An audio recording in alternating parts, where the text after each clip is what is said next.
This week on Jerusalem Dateline, Israel slams the decision by the International Criminal Court to try Israel for war crimes. Plus, an exclusive report on the daughters of Kobani, Kurdish women who stood up to ISIS. And follow the lights. Jerusalem puts on a light show for Israel. All this and more this week on Jerusalem Dateline.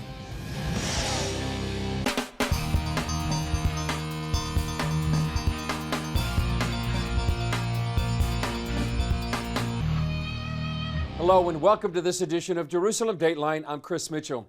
The International Criminal Court prosecutor has launched a probe against Israel and Hamas for alleged war crimes. The decision drew sharp criticism from Israel and praise from Palestinians. Several years ago, Palestinians asked the ICC to investigate Israel for war crimes. Last month, judges decided they had jurisdiction over the area known as the West Bank and Gaza. Fatou Bensouda, the prosecutor driving this investigation, focuses on the 2014 Gaza war. While she calls out Hamas for crimes such as attacking Israeli civilians and using its own people as human shields, Bensouda also charges Israel responded too strongly, leaving dead and wounded Palestinians in its wake. Israeli Prime Minister Benjamin Netanyahu slammed the prosecutor's decision. I think this is an outrageous decision that goes against the one democracy in the Middle East, Israel, whose soldiers honorably and scrupulously do everything to avoid civilian casualties as they're fighting the worst terrorists on earth. This is pure anti-Semitism. The prosecutor also expands her charges to the so-called occupied territories, which refers to Israeli communities in Judea and Samaria and eastern Jerusalem. I'm in Jerusalem, not very far from the old city of Jerusalem, which has been our capital since the time of King David for 3,000 years.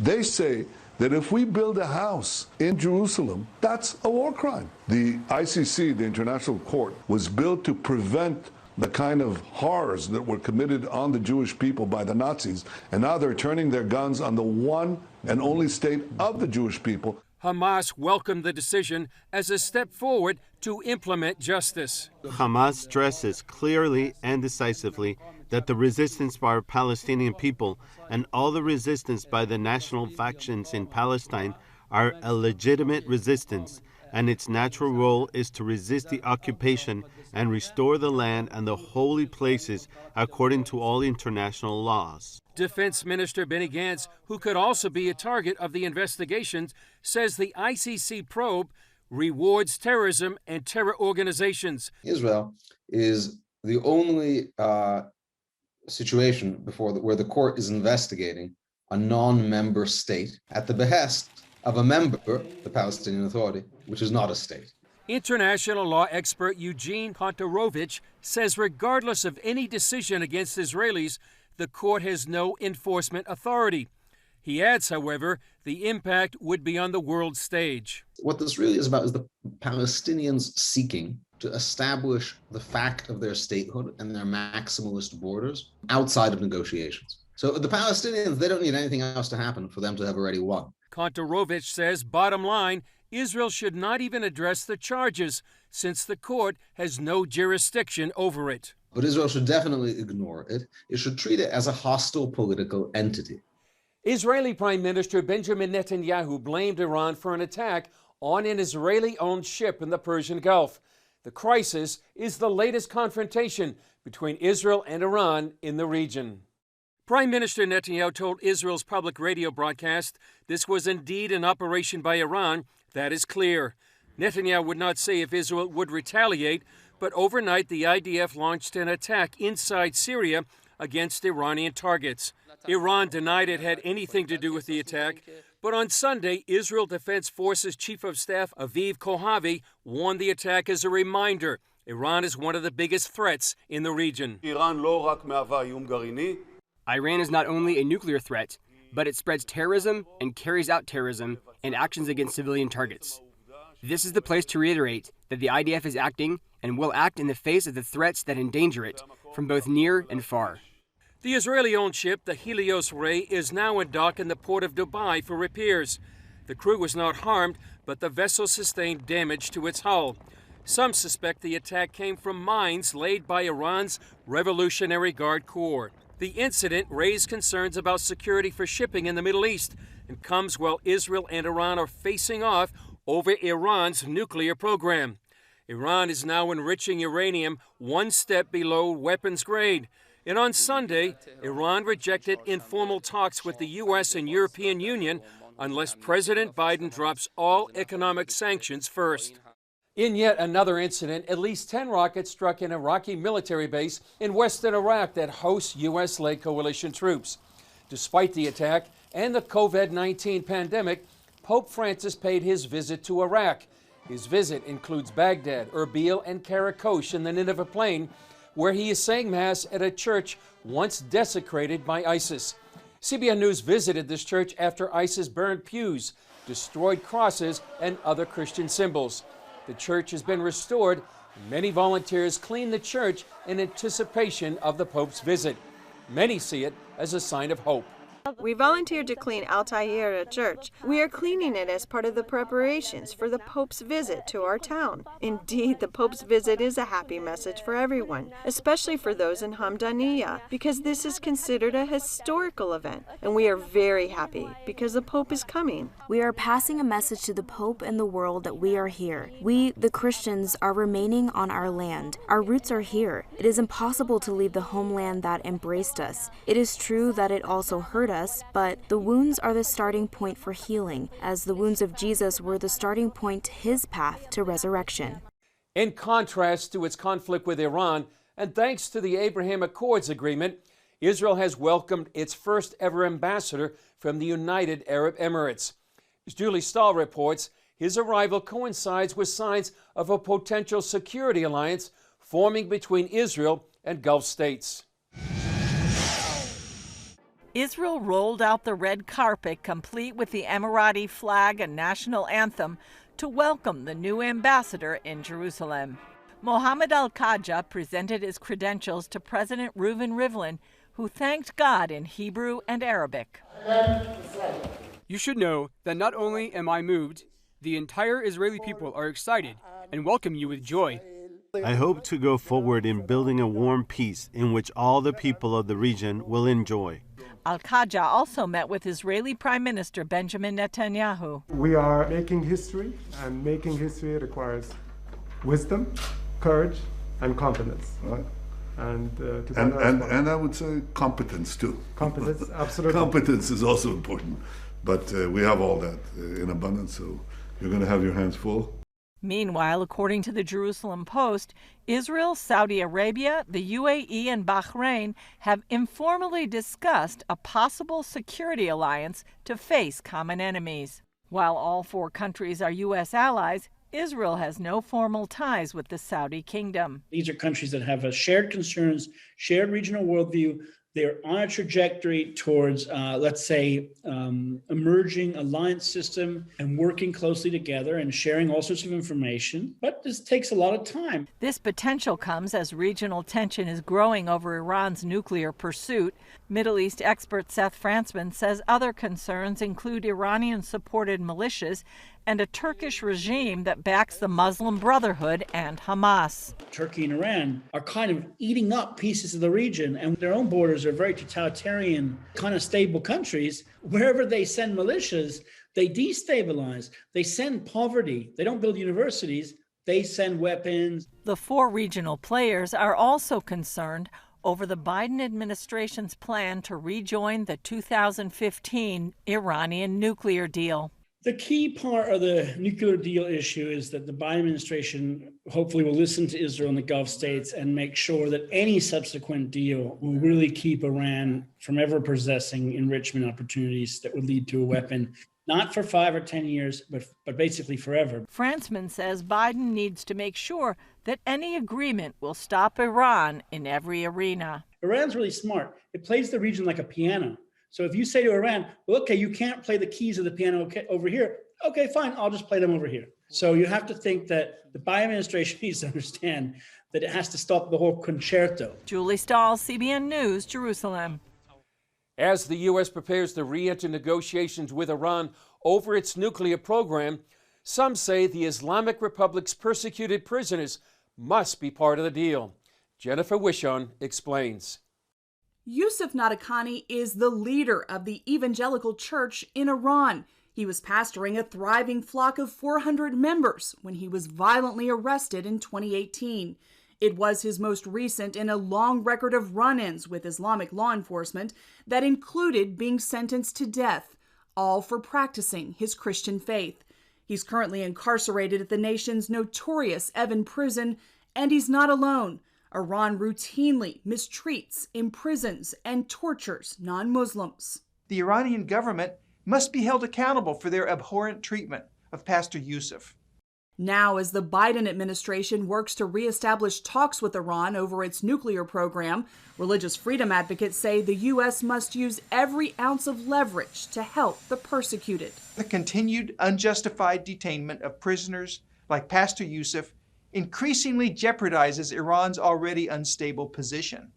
Commissioner Johnny Moore quoted Wang Shenyu, an American who was held hostage for 3 years in the same prison that houses Pastor Yusuf. Iran has demonstrated that it changes its behavior only in response to strength in the form of American-led international pressure.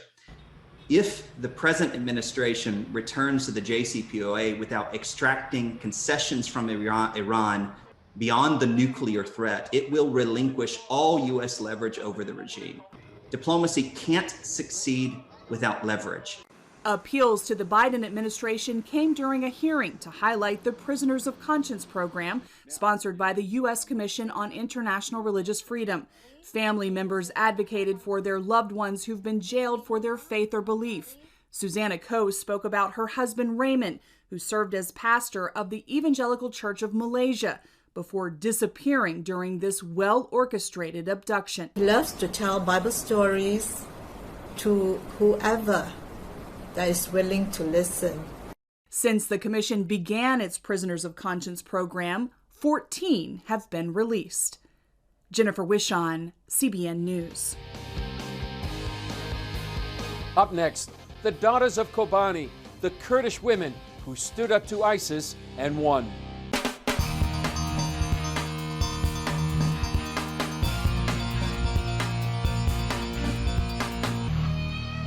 They're known as the women who helped save their city from ISIS. In 2014, a female Kurdish militia in the town of Kobani handed the Islamic State its first real defeat, helping drive the terrorists out of northern Syria.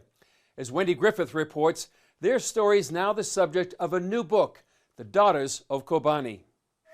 In 2014, the Islamic State had swept across much of Syria, overtaking cities and spreading terror as civil war raged all around it. As ISIS approached a town called Kobani, a group of Kurdish female fighters armed with AK-47s and a lot of courage were determined not to let ISIS take their town, their homes, or their families. Although they had braided hair and painted fingernails, when it came to fighting ISIS, they were as fierce as any male army. They weren't just fighting ISIS, but they were leading in battle, leading men and women in the fight against the extremists of the Islamic State. In her book, The Daughters of Kobani, author Gail Samak Lamon introduces us to these women, including Azima, a sniper determined to stop ISIS at all costs. Even when so many people had lost faith that Kobani would not fall, she would absolutely tell everybody, including her fighters and including her sister, who sometimes called while she was in the middle of battle, literally taking fire from the Islamic State. She would say, "We will not lose Kobani. We will fight until the end and we'll win." Was ISIS afraid of these female fighters? Yes, you asked me about Azima. Azima had a great story about how, at the beginning, she would hear on the walkie-talkies the men from ISIS say, try to pick off the women, try to kill the women first. And then at the end, when they saw what good snipers they were, they would be on the radio saying, hey, don't get too close to those women snipers. They're very good.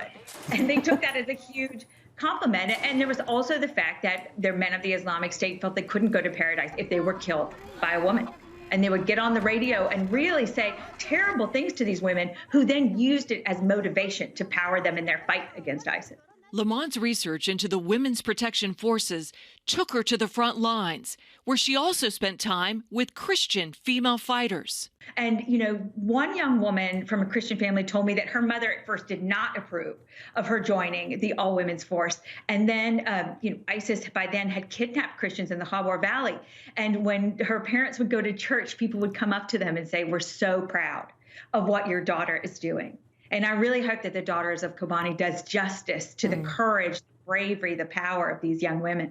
The battle for Kobani was considered a turning point in the war against the Islamic State. How big a role did this female militia play in freeing Kobani from the grip of ISIS? Women were front and center in the fight to stop the Islamic State. And in Kobani, this was their first battlefield defeat. And women played a central role in handing it to them. Lamont says their battle skills earned the respect of U.S. Special Forces fighting alongside them. And there's a story of one man who said, when I saw how many young women, ponytails and AK-47s going off to fight ISIS, I thought, wow, this is definitely a first for me. They are real and true warriors. For many of these women, this was not just about defeating ISIS, although that was their major focus, but giving women more equality in the Middle East. Do you think they achieved that goal? There is no question that the next generation of girls born will see women protecting them in that part of Syria and in that part of the region. And there's a story that's in the book when they finally clear the town of Manbij of the Islamic State. A woman comes out and sort of puts her hands on the faces of the young women and said, we didn't even know you were real. Heard about you, but we didn't know you were real. And I think that's the power of seeing what women can be.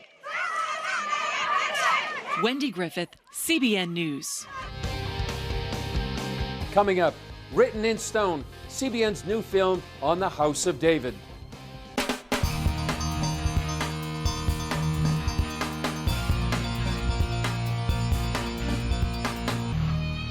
CBN's new documentary, Written in Stone, House of David, examines how archaeologists are finding more and more evidence of King David's biblical kingdom. Here's another preview of CBN's new film, Written in Stone.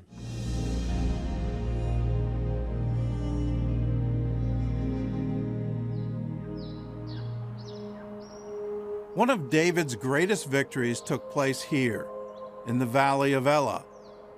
This is where the young shepherd killed the giant Goliath. High above the valley is a fortress that's thousands of years old.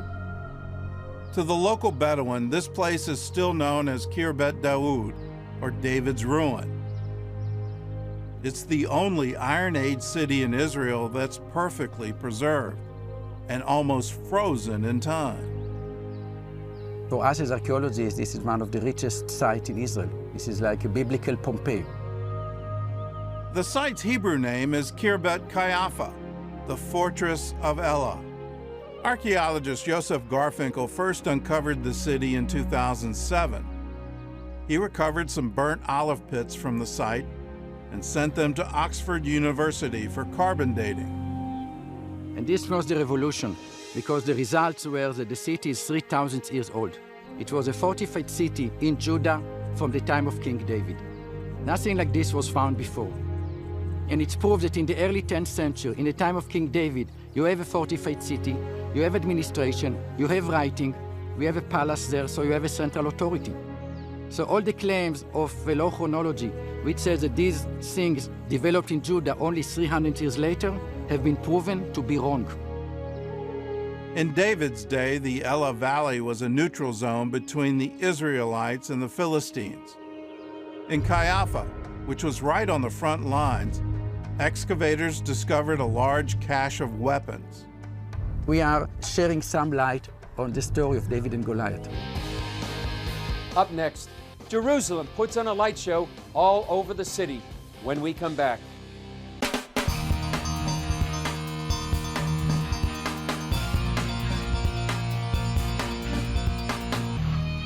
After a year of lockdowns and restrictions, the city of Jerusalem invited Israelis to a festival, a drive-through light show for the people of the city. Here's a look at how Jerusalem lit up the town.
magical and really beautiful. New Jerusalem together with the old Jerusalem. That's what is Jerusalem today.